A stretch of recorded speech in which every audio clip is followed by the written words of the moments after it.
రాతి యుగంలో ఉండిపోయి ఇంకా ఎన్నికెళ్ళిపోతారా నిర్ణయించుకోవాల్సిన బాధ్యత మీ అందరిపైన ఉంది. 5 ఏళ్లుగా మీరు చూశారు, ఎన్ని ఇబ్బందులు పడ్డామో చూశారు.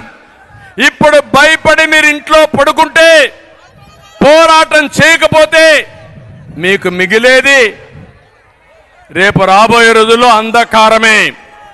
అందుకే అందరినీ కోరుతున్నా, తిరుగుబాటు ప్రారంభమైంది.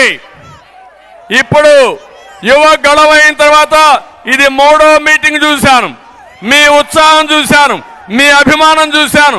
నాకు ఏమాత్రం అనుమానం లేదు, వైఎస్ఆర్ కాంగ్రెస్ పార్టీ పని అయిపోయింది. ఈరోజు కొండే అందరిని అడుగుతున్నా, 90 రోజులు మీరు పనిచేయండి.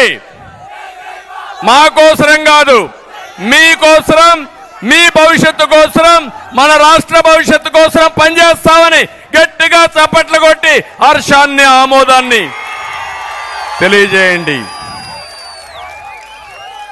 ఆ తర్వాత ఈ రాష్ట్రాన్ని స్వర్ణయుగం వైపు నడిపించే బాధ్యత మేము తీసుకుంటాం.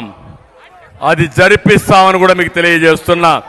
ఈరోజు హైదరాబాద్ మీరు చూశారు, అప్పుడప్పుడు వెళ్తూ ఉంటారు. 25 ఏళ్లకు మునుపు ప్రారంభించిన అభివృద్ధి ఈరోజు వాళ్ళు కంటిన్యూ చేశారు. ఇక్కడట్టు కాకుండా ఇష్టానుసారంగా చేసే పరిస్థితికి వచ్చారు.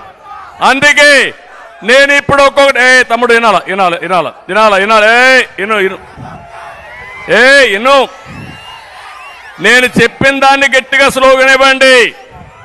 నేను తెలుగు జాతి స్వర్ణ యుగం కోసం అంటే రా కదిలి రాని గట్టిగా చెప్పాలి. అందరూ పిడికిలి బిగించి, అవసరం లేచి నిలబడుకొని, అందరూ లేచి నిలబడుకోండి, గట్టిగా చెప్పాలి, పిడికిలి బిగించి చెప్పాలి. తెలుగు జాతి స్వర్ణ యుగం కోసం ఇంకా గట్టిగా చెప్పాలి. ప్రతి ఒక్కరి గుండెల్ని కదిలించే పరిస్థితి రావాలి. తెలుగు జాతి స్వర్ణ యుగం కోసం,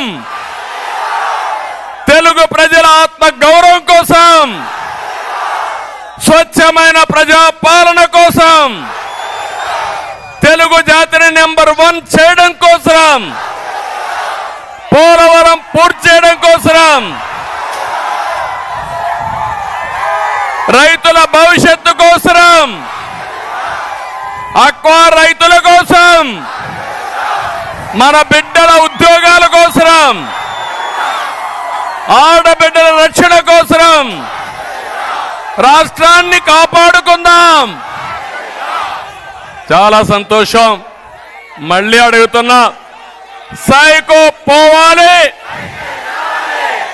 ఇక్కడ జనసేన కూడా ఉంది కాబట్టి